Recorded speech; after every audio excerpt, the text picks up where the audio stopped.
kunda, a container for the fire made of copper and shaped like an inverted pyramid with sides at angles that relate to the Fibonacci series, the golden proportion. Cow dung, dried small thin strips. Cow ghee, from free-range grass-fed cows. A spoon, small yet long-handled, made of copper or gold for the ghee. Rice, whole brown raw rice.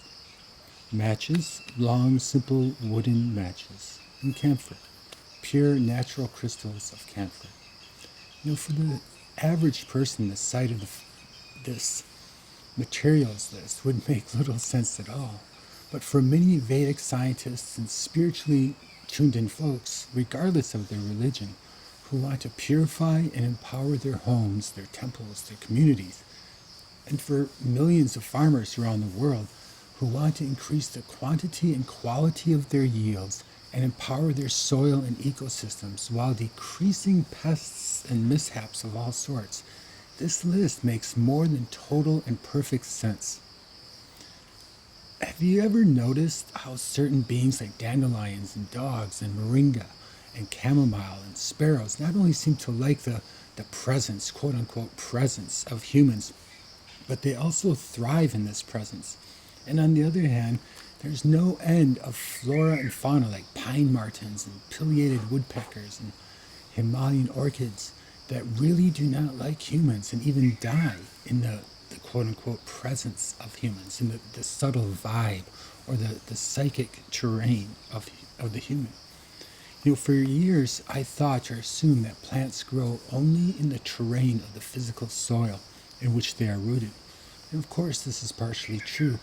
And after studying and practicing the Vedic empowerment called Agnihotra, I've come to realize to actually be able to cognize that plants also grow in a psychic terrain of their collective environment. So just as the soil under a pine tree is practically a toxic terrain to most plants, so the psychic terrain of humans can actually be quite toxic to many powerful yet sensitive medicinal plants, especially, it seems, to the flowering ones.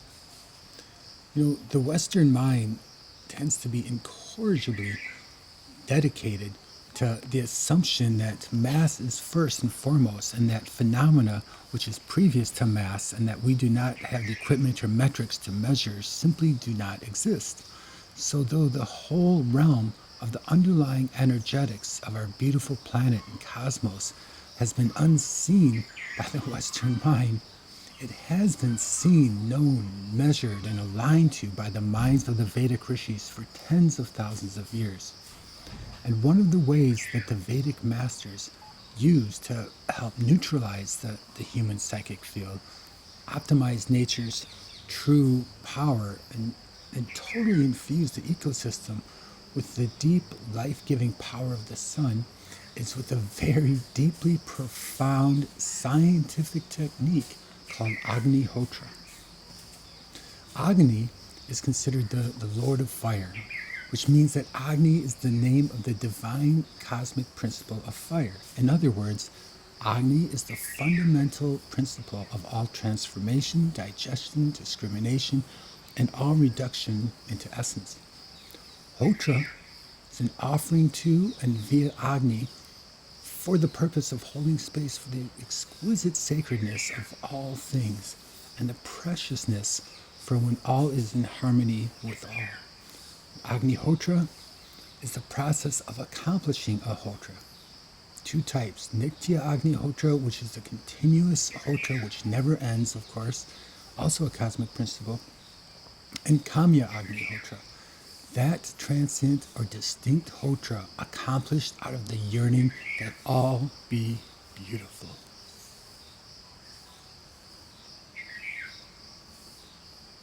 Om Suryaaya Swaaha. Om Suryaaya idam namam. Om Prajaapataye Swaaha. Om Prajaapataye Prajaapataye idam namam. To accomplish Kamya Agnihotra, one burns the cow dung and ghee in the copper kunda, and then right at the exact moment of sunrise and sunset, one chants some relatively simple and yet profound and potent mantras. Here you've just seen our dear friend and ally, Kaniyal, who is so humble and yet so strong and commanding, skillfully accomplished the sunrise Agnihotra in and for the Organic India Vrindavan farm just north of Lucknow. The morning Agnihotra mantra, she just heard, Om Suryaaya Swaaha, Suryaaya idam namam, which means, here to this place, via the fire of truth and in alignment with the light of pure awareness, I offer the essence of the world to Surya, the divine essence and the cosmic principle that is previous to the sun and in my soul.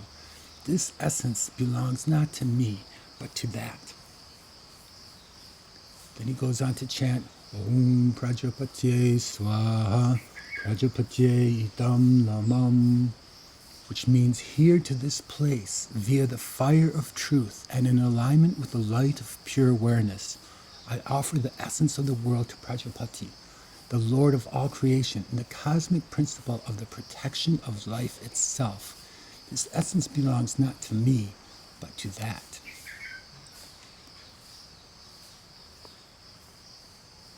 The evening Agnihotra mantra, here it's Om Agnaye Swaaha, Agnaye idam namam. Here to this place, via the fire of truth and in alignment with the light of pure awareness, I offer the essence of the world to Agni, the divine essence of fire and the cosmic principle of transformation and the reduction of all to its essence. This essence belongs not to me, but to that. Om Prajaapataye Swaaha, Prajaapataye idam namam, which is the same ending as the morning Agnihotra.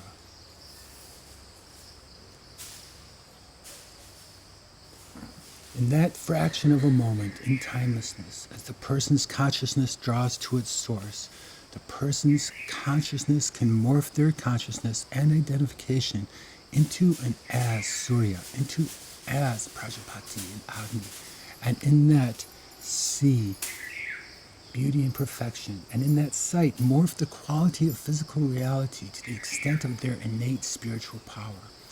An average person doing Agnihotra may alter reality by a little blip, and a very powerful person, be that a young innocent child or a sadhu or a saint fully blazing in the deepest tejas, can wipe the psychic field of a space clean and infuse it with pure, balanced, vivifying cosmic power within a heartbeat. Om Suryaaya Swaaha, Suryaaya idam namam. Prajaapataye Swaaha, Prajaapataye idam namam. Boom.